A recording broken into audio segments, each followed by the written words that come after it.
Hi everyone, welcome back to the channel ट्रेडियोपैथी। So overall अगर markets के बारे में बात करते हैं, शार्प अपने को सेल ऑफ देखने को मिला। पिछले लगातार हम 2-3 हफ्ते से 4 हफ्ते से अपसाइड मोमेंटम दिखा रहे थे, लेकिन ये लास्ट 2-3 दिन में अपने को शार्प सेल ऑफ देखने को मिला। अब इसके पीछे का रीजन क्या था? क्या यहाँ से एक रिवर्सल पॉइंट आ सकता है कि या फिर यहाँ से दोबारा अपने को सेलिंग देखने को मिलेगी? सब कुछ एक एक करके मैं डिस्कस करूंगा। मार्केट एक ऐसे स्टेज पर खड़ा है जहां से अगर अपसाइड रिवर्सल आया तो भी शार्प आएगा, और अगर मार्केट डाउन साइड एक नए लोज बनाने की तैयारी कर रहा है तो भी आपको फास्ट मोमेंटम देखना वो मिलेगा। अब उसका सबसे बड़ा रीजन ये है कि भाई अपने अगली हफ्ते जो नया वीक शुरू होने वाला है उसमें अपनी मंथली एक्सपायरी भी है, चाहे वो निफ्टी की मंथली एक्सपायरी हो, बैंक निफ्टी की मंथली एक्सपायरी हो, या फिर एनएससी पे जितने भी इंडाइसेस बेसिकली पंच अप हैं, सब सारे इंडाइसेस की आपको मंथली एक्सपायरी देखने को मिलेगी। Nifty, bank Nifty, mid cap Nifty, fin Nifty. तो एक बड़ा मोमेंटम आपको क्लियर कट देखने को मिलेगा। बस प्रीमियम्स भी कुछ दिखा रहे हैं, ऑप्शन चेन भी कुछ दिखा रही है, तो उसके बारे में डिस्कशन करेंगे। डिटेल्ड ओवरव्यू आपको 15 से 20 मिनट में मिल जाएगा, लेकिन उसके लिए आपको वीडियो को पेशेंटली देखना पड़ेगा। हो सकता है वीडियो 25 मिनट की हो जाए, लेकिन सारी चीजें आपको इस वीडियो में A to Z सारी चीजें मिलेंगी। तो मेक श्योर वीडियो को पेशेंटली देखो, सब्र के साथ देखो। चैनल को सब्सक्राइब नहीं करा, सब्सक्राइब जरूर कर लेना, ऑल वाला बटन दबा देना, जिससे सारे नोटिफिकेशन आपको टाइम टू टाइम मिल जाए। एक रिक्वेस्ट मेरी रहेगी, आपका लाइक, आपका सब्सक्रिप्शन, आपका कमेंट ही है जो मुझे बूस्ट प्रोवाइड करता है, बेटर से बेटर अपॉर्चुनिटी यहाँ पे आपको मैं दे पाऊँ, बढ़िया से बढ़िया कंटेंट आपके लिए दे पाऊँ। आपके लिए फ्री ऑफ कॉस्ट है, लेकिन मेरे लिए भाई मेरे को दिल से बहुत अच्छा लगता है। सो मेक श्योर कि चैनल को सब्सक्राइब नहीं करा, सब्सक्राइब जरूर कर दें। एक चीज और बताना चाहूंगा कि प्लेलिस्ट यहाँ पे बनी हुई है, यहाँ पे अपना लेटेस्ट 12th एपिसोड भी अपलोड हो गया है premium stock market crash course का। जिसने भी इस क्रैश कोर्स को नहीं देखा, फ्री ऑफ कॉस्ट जाकर देख सकता है प्लेलिस्ट सेक्शन में, आई बटन में मैं लिंक कर दूंगा। डिटेल्ड A to Z आपको सारी चीजें यहाँ पे सिखाई जा रही है, बेसिक से लेके एडवांस तक। सो मेक श्योर थोड़ा सा सपोर्ट बनता है, डेफिनेटली अपना सपोर्ट जरूर दिखाना। जो भी मैं पूछा करूँ किसी भी वीडियो में, कमेंट जरूर करा करो, जिससे अपने बीच में एक बेटर कम्युनिकेशन डेवलप हो। तो डिटेल में समझते हैं कि भाई क्या देखने को मिल सकता है। मंथली एक्सपायरी भी है, रिलायंस के रिजल्ट्स का क्या इंपैक्ट पड़ेगा, एक्सिस बैंक के रिजल्ट्स का क्या इंपैक्ट पड़ेगा, किस तरीके से मार्केट में आपको मूवमेंट देखने को मिल सकती है मंडे के दिन, सब कुछ एक एक करके डिस्कस करते हैं। तो बिना किसी टाइम वेस्ट किसी वीडियो को स्टार्ट करते हैं। सबसे पहले 2-3 न्यूज के बारे में बात करना चाहूंगा। एक सबसे बड़ा इंपॉर्टेंट क्या है भाई, क्रूड के बारे में, कि क्रूड आपको किस तरीके से बिहेव करता है वो दिख रहा है। तो क्रूड में अपने को अगर आप देखोगे लास्ट दिन पे 5 से 6% के आसपास शार्प सेल ऑफ देखने को मिला। ये 7-8% भी गिरा था, लेकिन वहां से थोड़ा बहुत रिकवरी आई, तो अल्टीमेटली 6% के आसपास, 5.25% के आसपास यहाँ पे इसने क्लोजिंग करी है नेगेटिव में।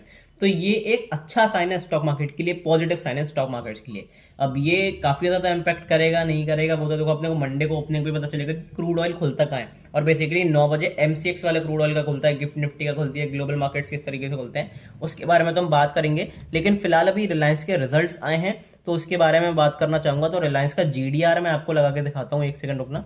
तो यहाँ पे अगर मैं रिलायंस का GDR लगाऊंगा तो आपको दिखेगा कि गैप डाउन खुले थे रिलायंस में भी, लेकिन एक शार्प रिकवरी अपने को देखने को मिली। अब इसका रीजन देखो ये था। अब न्यूज के बारे में अगर मैं बात करता हूँ कि भाई रिजल्ट्स किस तरीके से इंपैक्ट कर सकते हैं, तो अगर मैं इन डेप्थ आपको नहीं लेके जाऊंगा, सिर्फ कॉमन कॉमन सारी चीजें बताऊंगा। तो रिलायंस के रिजल्ट्स अगर सिचुएशन के हिसाब से देखोगे तो भाई बहुत अच्छे हैं। प्रॉफिट डेफिनेटली आपको गिरता हुआ दिखाई देगा, लेकिन आपको एक चीज समझनी पड़ेगी कि सबसे ज्यादा इंपैक्ट ऑयल क्राइसिस पे किसको पड़ा है? रिलायंस को ही पड़ा है, क्योंकि इसका मेजर काम ही पेट्रोलियम वाला है, ऑयल एक्सपोर्ट इंपोर्ट वाला है। तो सबसे ज्यादा इंपैक्ट रिलायंस को पड़ा है। प्लस टैरिफ के रिलेटेड भी रिलायंस को इंपैक्ट पड़ा था, क्योंकि उसने रशिया से मना कर दिया था ऑयल खरीदने से, वेनेजुएला से ऑयल खरीदना पड़ा था, तो रिलायंस को तब भी इंपैक्ट पड़ा था। प्लस क्रूड ऑयल क्राइसिस जो है, इसमें भी रिलायंस को ही सबसे ज्यादा इंपैक्ट पड़ा है। लेकिन उस सिचुएशन में भी अगर रिजल्ट्स देखोगे तो बहुत अच्छे हैं। अब एक चीज मैं डेफिनेटली आपको बताना चाहूंगा कि अभी फिलहाल आप देखोगे तो इन्फोसिस के रिजल्ट भी अच्छे थे, इन्फोसिस के रिजल्ट खराब नहीं थे, इन्फोसिस के रिजल्ट कंपैरेटिवली काफी अच्छे थे सिचुएशन के हिसाब से। लेकिन इन्फोसिस में आपको शार्प सेलिंग देखने को मिली। क्यों देखने को मिली? क्योंकि अभी जो मार्केट है वो उस बेसिस पे डिसाइड नहीं कर रहा कि रिजल्ट बहुत अच्छे हैं बहुत खराब है, वो फ्यूचर को प्राइस इन कर रहा है कि भाई फ्यूचर में किस तरीके से कंपनी कर सकती है, कमेंट्री किस तरीके से आती है। तो सबसे इंपॉर्टेंट है भी कमेंट्री हो जाती है। अब कमेंट्री अगर मैं बात करता हूँ तो रिलायंस की अच्छी कमेंट्री है, क्योंकि उन्होंने क्लियरली कहा कि इस क्राइसिस में जो मिडिल ईस्ट में कॉन्फ्लिक्ट चल रहे हैं, सबसे ज्यादा इंपैक्ट हमारी बेसिकली कंपनी को पड़ा है। नहीं तो बहुत अच्छा रिजल्ट हम पब्लिश कर सकते थे, लेकिन नेक्स्ट क्वार्टर में जब ये चीजें सुलझेंगी मोस्ट प्रोबेबली, तो फिर और अच्छे रिजल्ट्स आपको आते हुए देख सकते हैं। तो कमेंट्री अगर आप फ्यूचर प्रेजेंट करके देखोगे तो बहुत अच्छी है, तो डेफिनेटली इसका एक पॉजिटिव इंपैक्ट पड़ना चाहिए। लेकिन भाई मार्केट अपने अलग ही मूड में चलता है, तो नहीं पता कि मार्केट इसको किस तरीके से लेगा। हो सकता है गैप डाउन खुल जाए, लेकिन फिर रिकवरी वहां से आपको देखने को मिल सकती है डेफिनेटली। और अगर मार्केट बेसिकली रिलायंस में रिकवरी देखने को मिली तो फिर मार्केट्स में भी आपको पॉजिटिवनेस देखने को मिलेगी। ग्लोबल मार्केट्स क्या दिखा रहे हैं उसके बारे में बात करूंगा अभी। थोड़ा सा लास्ट में, तो काफ़ी इंपॉर्टेंट चीज़ वो रहेगी, तो लास्ट तक वीडियो को ज़रूर देखना। हालांकि ये बहुत इंपॉर्टेंट है कि भाई रिलायंस किस तरीके से यहाँ पे इम्पैक्ट करता है। एक्सिस बैंक के रिजल्ट्स अगर आपको मैं बताऊं तो भाई एवरेज आए हैं, बहुत अच्छे नहीं है। इन लाइन रिजल्ट्स कहेंगे, थोड़ा सा आप नेगेटिव मान सकते हो कि भाई एक्सिस बैंक नेगेटिव में खुल जाएगा। लेकिन रिलायंस के बेसिस पे अगर आप मान के चलोगे तो भाई मैं पॉजिटिव ने ऐसा पे रिलायंस के ऊपर लेके चल रहा हूँ।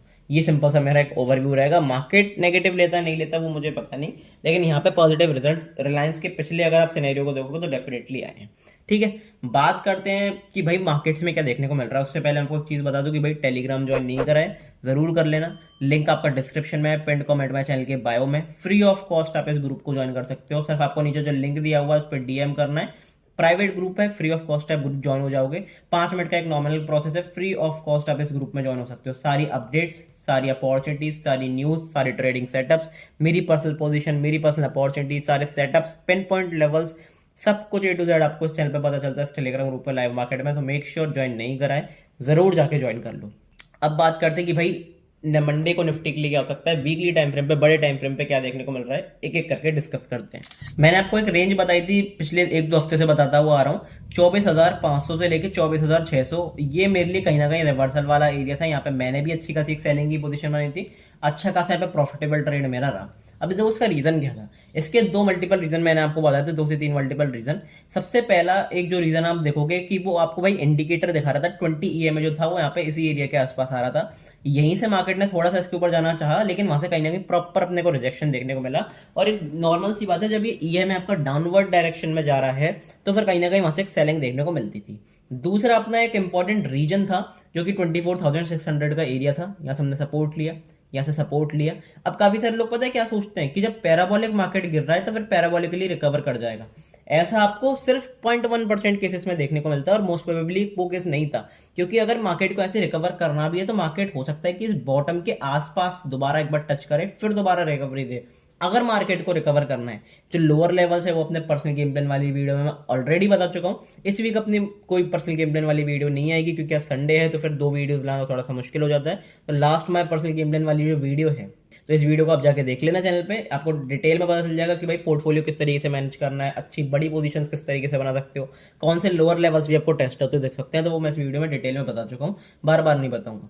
ठीक है, मेन इंपॉर्टेंट अपना एरिया कौन सा है, ये वाला एरिया। अगर हम इस एरिया के ऊपर पॉजिटिवली क्लोज कर जाते हैं लास्ट वीक, तो फिर कहीं ना कहीं अपने को पॉजिटिवनेस बनती हुई दिखती और एक मार्केट में एक अपसाइड मोमेंटम बनता हुआ दिखता। अगर हम इसके ऊपर होल्ड करते, क्योंकि मार्केट में फेक ब्रेकआउट, फेक ब्रेकडाउन बहुत है। अगर आप प्रीवियस 2 साल में देखोगे तो आपको कितने ही फेक ब्रेकआउट्स देखने को मिल जाएंगे। यहाँ पे अपने ब्रेकआउट करा, बायर स्ट्रैप हुए, यहाँ पे हमने बाइंग करी, फिर दोबारा बायर स्ट्रैप हुए, यहाँ पे हमने सेलिंग करी, सेलर स्ट्रैप हुए, यहाँ पे फिर बाइंग करी ब्रेकआउट पे, बायर स्ट्रैप हुए। बहुत सारे सिनेरियोज आपको देखने को मिल जाएंगे, तो उसके अकॉर्डिंगली आपको प्लान करना है। अगर इसके ऊपर सस्टेन करना शुरू करते तो कहीं ना कहीं फिर एक दोबारा बुल रन चालू होता है। लेकिन आपको समझना पड़ेगा कि मार्केट ने स्ट्रक्चर को तोड़ा है। हम हायर हाइज हायर लोस की तरफ चढ़ रहे थे, लेकिन मार्केट ने लोअर लो बनाया, फिर एक नया हाई बनाया, प्रीवियस हाई को ब्रेक नहीं करा, तो फिर ये लोअर लो की तरह काम करा। अब इस लोअर लो को तोड़ा, एक नया लो बनाया, तो अल्टीमेटली रेजिस्टेंस का काम करना था, और यहाँ से मार्केट में रेजिस्टेंस भी देखने को मिला। अब अगर मार्केट को ऊपर जाना है तो हो सकता है मार्केट डिप दिखा के होल्ड करके फिर ऊपर की तरफ ब्रेकआउट करे। लेकिन अगर मार्केट को नीचे जाना है तो मार्केट फिर एक प्रॉपर अपने को गिरावट दिखा सकता है, ट्रेंड स्ट्रक्चर जो है वो मार्केट फॉलो कर सकता है, और वो चांसेस भी हाई है। अब ये रीजन मैंने आपको बताया था, इसका रीजन क्या था? इसका रीजन एक ये था कि यहाँ से भाई फिबोनाची रिट्रेसमेंट एरिया अच्छी तरीके से काम कर रहा था। अगर मैं बेसिकली बाउंस के लेवल लगाऊं तो अपने को प्रॉपर इन लेवल्स के आसपास से ही सेलिंग देखने को मिली, जो मैंने लास्ट वीक डिस्कस करे थे। तो जिसने भी अच्छी अपॉर्चुनिटी उठाई होगी, डेफिनेटली उसे एक इन ट्रेडिंग अपॉर्चुनिटी से मजा आया होगा। लेकिन भाई अब क्या करना है, इंट्राडे में एक अच्छी अपॉर्चुनिटी देखने को मिल सकती है, क्या अपने को मोमेंटम देखने को मिल सकता है, उसके बारे में बात करते हैं। तो सबसे पहले मैं डेली टाइम फ्रेम पे एक बार शिफ्ट करूंगा और इस EMA को हटाना चाहूंगा, जिससे थोड़ा सा चार्ट क्लियर हो।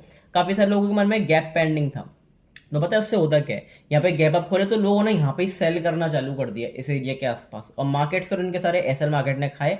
अब जब सब लोग गैप को उम्मीद छोड़ बैठे, हो सकता है कि मार्केट भाई अब ये गैप फिल कर दे। अभी फिलहाल क्या करना है उसके बारे में बात करते हैं। तो देखो, गैप फिलिंग की थ्योरी जो आपकी इस लेवल के नीचे बेसिकली हो सकती है। अगर हम इस लेवल के नीचे निकलते हैं एक बार, 24,000 बेसिकली जो अपना लास्ट लो था 23,800 के नीचे निकलना शुरू करते हैं, तो फिर आप देख सकते हो कि भाई छोटा SL रख के आप यहाँ तक के अच्छे खासे टारगेट एक बुक कर सकते हो, बढ़िया टारगेट आपके हो सकते हैं। तो ये एक अच्छी खासी पोजिशनली, तो नहीं कहूंगा पोजिशनल का मतलब आप ये मत समझना कि 1 महीने की पोजीशन, क्योंकि भाई ट्रंप के कॉन्फ्लिक्ट्स इतने चल रहे हैं, मिडिल ईस्ट में इतने कॉन्फ्लिक्ट चल रहे हैं, कि रातों रात कोई खबर आ जाती है और प्रॉपर अपने को एक बड़ा गैप पे बड़ा गैप डाउन बनता है वो दिख जाता है, तो वहाँ पे आप क्लियरली ट्रैप हो जाओगे। तो पोजिशनली का मतलब आप समझ के चलो कि मैं 2 से 4 दिन 5 दिन की बात कर रहा हूँ पोजीशन में, इससे ज़्यादा बात नहीं कर रहा हूँ। इंट्राडे में किस तरीके से प्लान करेंगे वो हम वीडियो में आगे जानेंगे, लेकिन पोजिशनली अगर आप देख सकते हो तो इन एरियाज के नीचे अपने को प्रॉपर एक अच्छी खासी पोजीशन बनती है दिख सकती है। बड़े टाइम फ्रेम पे हम क्लियरली नेगेटिव है, तो यहाँ से भाई मैं फिबोनाची रिट्रेसमेंट दोबारा लगाना चाहूंगा कि अगर कोई बाउंस देखने को मिलता है, बाई चांस कोई बाउंस देखने को मिलता है, वहां पे नेगेटिव प्राइस एक्शन देखने को मिलता है, तो बिंदास होकर अपनी सेलिंग की अपॉर्चुनिटी बनेगी। कौन से दो बाउंसेस हैं? 24,759, 24,266।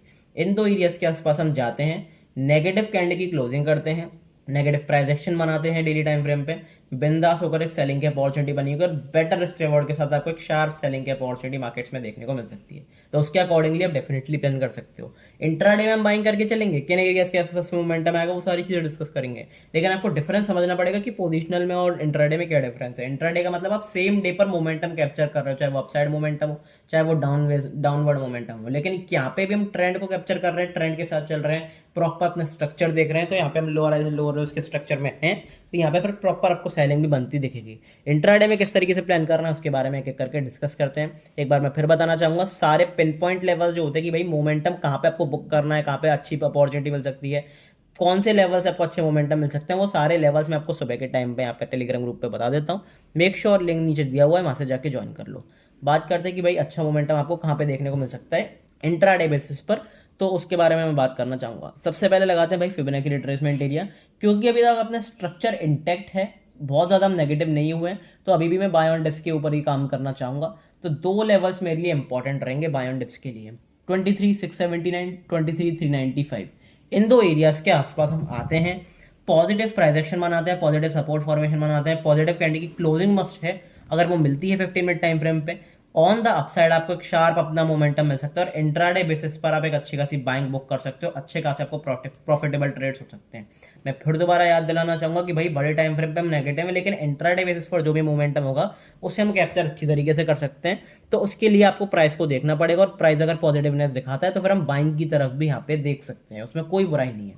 ठीक है, बात करते हैं कि भाई बाइंग कहाँ पे आएगी।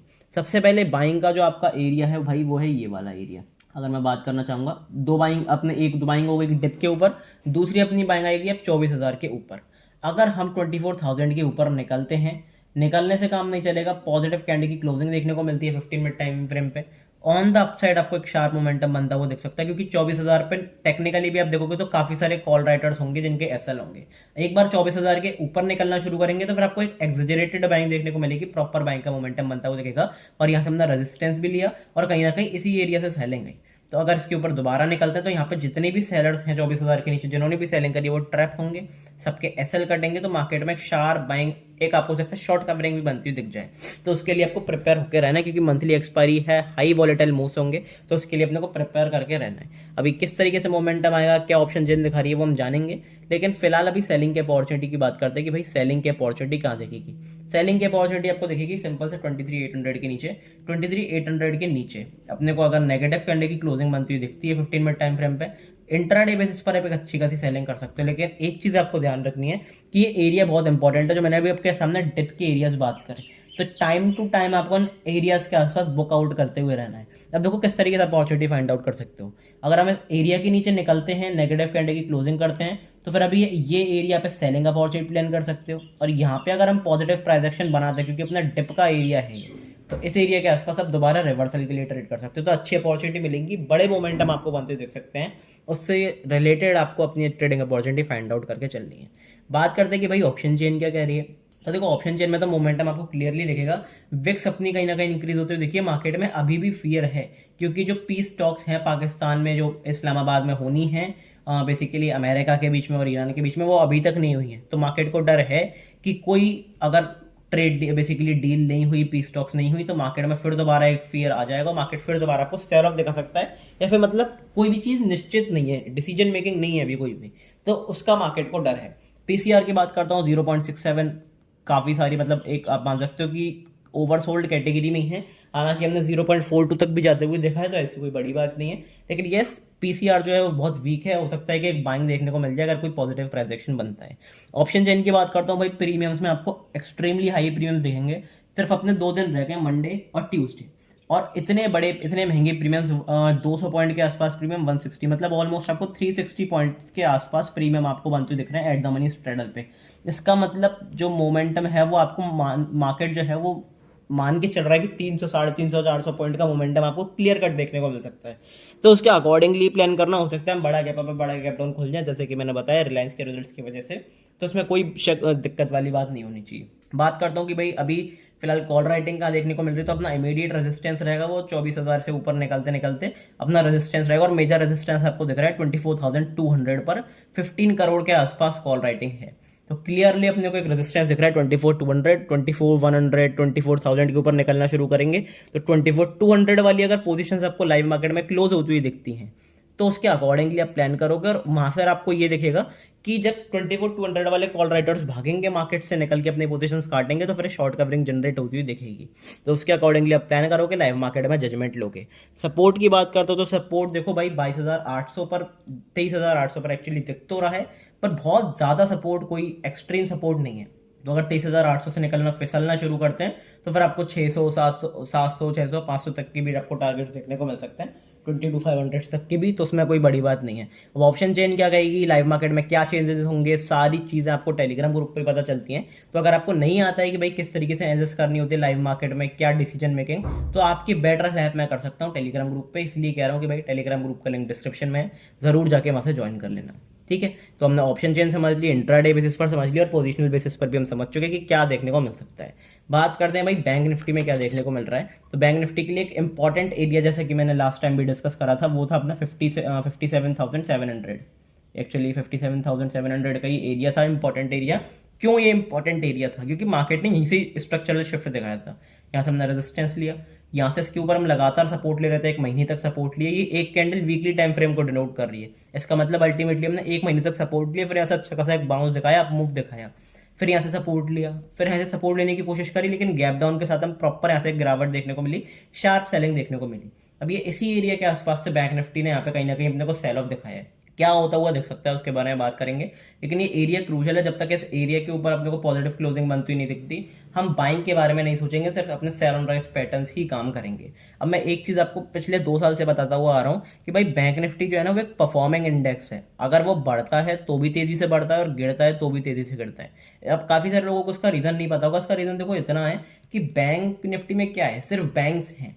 आपको ये चीज समझनी पड़ेगी, अगर बैंक्स गिरेंगी तो मोस्टली सारी बैंक्स गिरेंगी, अगर बढ़ती हैं तो फिर सारी बैंक्स में पंप आता है, पीएसयू हो या प्राइवेट हो जो भी हो, तो फिर अच्छा खासा पंप आता है। इससे वजह से क्या होता है कि बैंक निफ्टी स्मूथली मूव करती है, बड़ा ट्रेंडिंग मोमेंटम देती है। और अब तो वीकली एक्सपायरी भी हट गई, तो कॉन्ट्रैक्ट्स भी मंथली एक्सपायरी में ट्रेड होता है बड़े प्लेयर्स के, तो वहाँ पे क्लीन मोमेंटम आपको आता हुआ दिखता है। लेकिन भाई अगर मैं निफ्टी की बात करता हूँ, निफ्टी सुस्त क्यों भगता है, निफ्टी में ट्रैप ज्यादा क्यों होते हैं, क्योंकि निफ्टी में इंडेक्स काफी सारे अलग अलग सेक्टर्स हैं।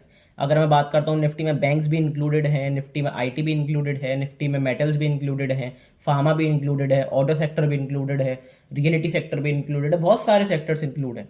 तो फिर निफ्टी में कहीं ना कहीं फिर आपको कंसोलिडेशन देखने को मिलता है, एक सुस्त मोमेंटम देखने को मिलता है। कभी कोई सपोर्ट कर देता है, कभी कोई गिर जाता है। जिस दिन शार्प सेल ऑफ आ रहा होता है, कोई बचा लेता है निफ्टी को। तो बड़े मोमेंटम आपको निफ्टी में आते हुए नहीं दिखते, बड़े मोमेंटम आपको हमेशा बैंक निफ्टी में आते हुए देखेंगे। और मैं कई बार बता चुका हूँ, अगर मार्केट पॉजिटिव, जब पॉजिटिवनेस प्रॉपर मार्केट में आएगी, नया बुल रन चालू होगा मार्केट में, तो फिर आपको प्रॉपर एक अपसाइड मोमेंटम सबसे पहले बैंक निफ्टी में ही आता हुआ दिखेगा, ट्रेंडिंग मोमेंटम आपको बैंक निफ्टी में ही आता हुआ दिखेगा।